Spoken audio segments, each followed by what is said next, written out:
से पहले राष्ट्र हो, उसके बाद कोई कास्ट हो। गर्दन से ऊपर छाती नहीं होती और धर्म से ऊपर कोई जाति नहीं होती। देवबंद बंद हो और सभी देवों का वृंद हो।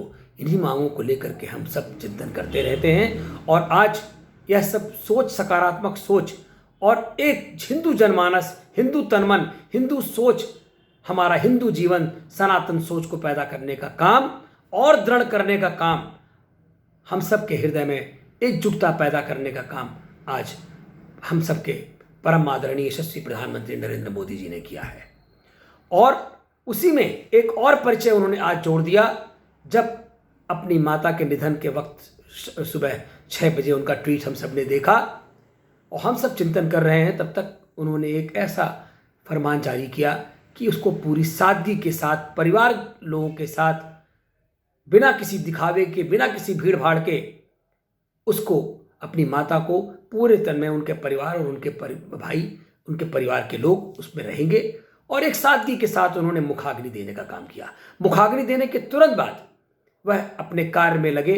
उन्होंने जो उनके दैनिक कार्य थे, जो पहले से पूर्व निर्धारित थे, उन बैठकों को भी पूरा किया।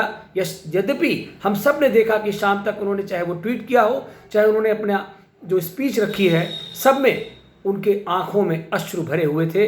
उनके चेहरे पर पूरी तरह से बोझ था, क्योंकि माँ को खोना एक व्यक्ति के, पुत्र के लिए सर्वस्व का खोना होता है और उसकी किसी प्रकार से भरपाई नहीं की जा सकती। दुनिया का कोई सुख माता के सुख को वापस नहीं कर सकता। यह एक पुत्र के हृदय से ही जाना जाता है।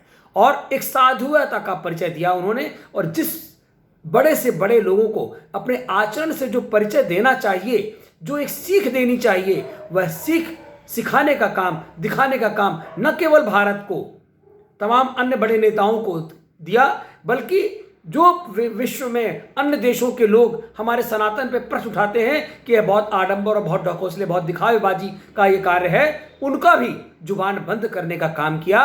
और मैं आज अपने यशस्वी प्रधानमंत्री जी के लिए कह सकता हूं कि साधु की पहचान उसका वेशभूषा नहीं, उसका परिवेश होता है। यह दिखाने का काम आज प्रधानमंत्री नरेंद्र मोदी